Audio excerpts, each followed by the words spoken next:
Inhaling poison, drinking blood, and leech bites. They all sound like terrible forms of punishments, but they're actually just some of the crazy medical practices that existed in the Victorian era. First on our list is laxatives for chickenpox. Yes, unfortunately, people actually believe this type of medicine would fix your itchy rash. Nowadays, we have the benefit of a vaccine that will eliminate your chance of getting chickenpox. This wasn't so easy in the Victorian era. Millions of people would be suffering from these viral itchy outbreaks every year, and they were desperate to put a stop to it immediately. There was no real treatment for this kind of condition back in the day, so people were getting really creative with their medicine. One of the main treatments that people were actually convinced provided some kind of cure was laxatives. Now, the idea behind this was to simply flush your body of any bad cells that were causing the infection, but it didn't really work the way people were hoping for. Maybe it helped people take their minds off of the itchiness, but it really just forced them to stay close to a toilet while the infection persisted. Next up, we have leeches. When doctors in the medieval ages couldn't come up with any cures, they turned to wildlife for a helping hand. There's a lot of weird ways that people in the Victorian era literally tried to extract infections from their bodies. We've already seen them forcing themselves onto the toilet to try and flush everything out, but there was another method that hired some outside help. In this scenario, we are talking about leeches. These nasty little creatures would be used to suck the blood out of a patient to try and extract the diseases from their bodies. Of course, these creatures were incredibly dangerous as they could also carry deadly diseases themselves. Now, maybe this method worked on some rare occasions, but it would usually just result in the patient developing another infection that was passed on from the leech. But even with the dangers surrounding this bizarre practice, it was still an incredibly popular treatment amongst doctors. So much so that peasants would even take on jobs as leech catchers, where they would try and catch the critters in murky water and sell them back to doctors. Needless to say, this business did not last in the modern era. After that, we have smoking for asthma. That is probably the biggest oxymoron the medical world has ever heard of. Many people suffer from asthma, but thankfully we now have treatments that can help affected people live normal lives. The Victorian era, however, was a completely different story. No one really knew how to handle a bad case of asthma, so they were coming up with all sorts of crazy ideas to try and fix the breathing condition. One of the strangest treatments, however, was the invention of a special smoking device that was supposed to cure asthma. Nowadays we know them as darts among a host of other nicknames, but some doctors used to pack these things with all sorts of weird substances to try and cure a number of diseases. The doctors would instruct their asthmatic patients to inhale the special smoke, as it was supposed to clean their lungs and fix any sort of breathing problems that they were suffering from. Now, modern research has shown that this was a terrible idea and could only cause more problems than it would cure. This strange practice just never really caught on in the modern world of medicine. Up next is chloroform for hiccups. Here's another one that sounds like the exact opposite of what you should do. Now, to be fair, we're still trying to find the perfect way to clear hiccups. These annoying little nuisances have been bothering people for a long time, and everyone claims to know the real cure for them. Now, most of the time they'll just go away on their own,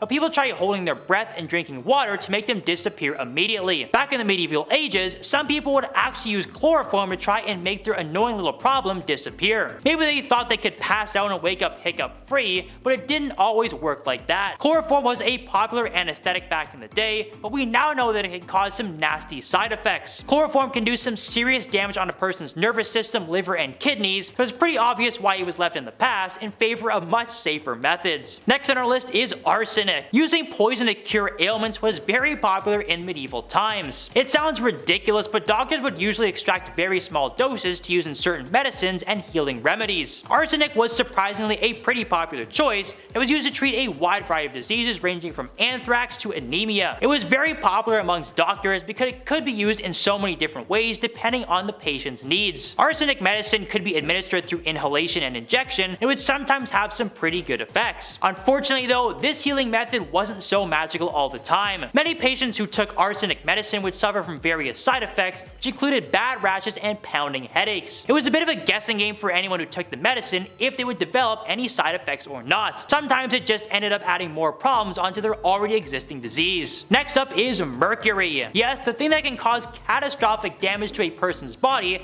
actually has a long history in the world of medicine. Even though it is safely used today in certain types of medicine, people in the medieval era would use it for all sorts of different reasons. The fascination with mercury all started thousands of years ago when many ancient civilizations believed it was the key to immortality. The original Chinese emperor Qin Shi Huang famously drank a so-called immortal elixir that contained high levels of mercury, and this immediately led to his demise. But even despite all of these warnings, people continued to use mercury in the medical world for many years. While it would help on some occasions with certain diseases, but would usually result in irreversible consequences for anyone who took it. Mercury can cause extreme damage to a person's vital organs, including the liver and kidneys, so it's a very good thing we're not using it so often anymore. Up next is cannibalism. How this was ever considered a good idea is a total mystery. It seems like this practice may have had a religious influence because many believe that obtaining another person's soul would provide added protection against infections. In rare cases where a life-threatening disease needed extra treatment, some doctors were prescribing magic potions that contained human remains. This included everything from the likes of blood to bones and everything in between. This practice was also seen as a luxury back in the medieval era, which meant that only the richest would have access to these kinds of elixirs. It is rumored that some monarchs, including Charles II and Queen Mary, also relied on these cannibalistic potions to help cure their ailments. Thankfully, we do not need to rely on these disgusting practices anymore and have left this terrifying treatment well in the past. After that, we have the royal touch. There was a time when people believed that rulers had magical powers. Now, this practice won't really freak you out, but it's by far one of the most ridiculous ideas from the Victorian era. It was incredibly easy for royals to manipulate their citizens back in the day. One of the craziest things that some of them came up with was convincing people that they had healing powers. Many people who were suffering from terrible illnesses would often seek the ruler's help, and they believed that a simple touch on the forehead would grant them a cure. Not only would it never work, but it was also incredibly dangerous for the citizens. Some of them would honestly believe that the royal's touch was all they needed, and they would refuse to seek any real medical attention. This obviously made the whole practice just as dangerous as it was ridiculous. There were many people who may have never recovered from their illnesses after putting their faith in the self-proclaimed royal healer. Up next, we have flagellation. Whipping yourself with a belt was not a successful way to cure the Black Plague. The mass breakout of this bacterial infection was by far one of the most pivotal moments of the medieval era. The deadly disease managed to wipe out a third of Europe's population over the span of 5 years before doctors finally found a way to treat it. But before that happened, people were coming up with all sorts of strange methods to try and cure the disease. Many believed that stale air could cause the infection to spread, so people would often ring loud bells and shoot firearms to try and break up the air with noise. Others would try bathing in rose water and consuming special herbs, but the weirdest of the bunch was a practice known as flagellation. Many Christians believed that the plague was God's way of punishing people for their sins. So the idea that some people came up with was to whip themselves with leather straps that were covered in metal studs. They believed if they did this in public, they would repent themselves for their sins and earn God's forgiveness before they were hit with the plague. Well, it didn't work, but thankfully antibiotics eventually came around to save the day. And finally, we have head drilling. This is not a Saw movie punishment, but it was actually a type of medical practice that was used in the Victorian era. Back in this time period, there really was no knowledge or information on mental illness. Because of the heavy religious influence on this time period, many doctors believed that mental illness patients were possessed by the devil. They believed that the evil spirits needed to be removed from their head, and the only way to do this was to drill a hole. Yes, with no anesthesia or any ways to relieve the pain, a doctor would literally drill into a person's head to try and cure their mental illness. Thankfully, we have a lot more knowledge on these conditions in this day and age, but this wasn't the only reason a doctor would make a hole in somebody's head. Sometimes a simple migraine that lasted longer than normal would lead to the drilling as a way to cure it. Thankfully, we will never hear of a doctor prescribing a hole in the head ever again. And that wraps up our look at the 10 gruesome Victorian era medical treatments that will freak you out. These practices rarely ever worked back then, so it's a very good thing we will never have to see them again. Thanks again for tuning in, everyone, and we'll see you all next time.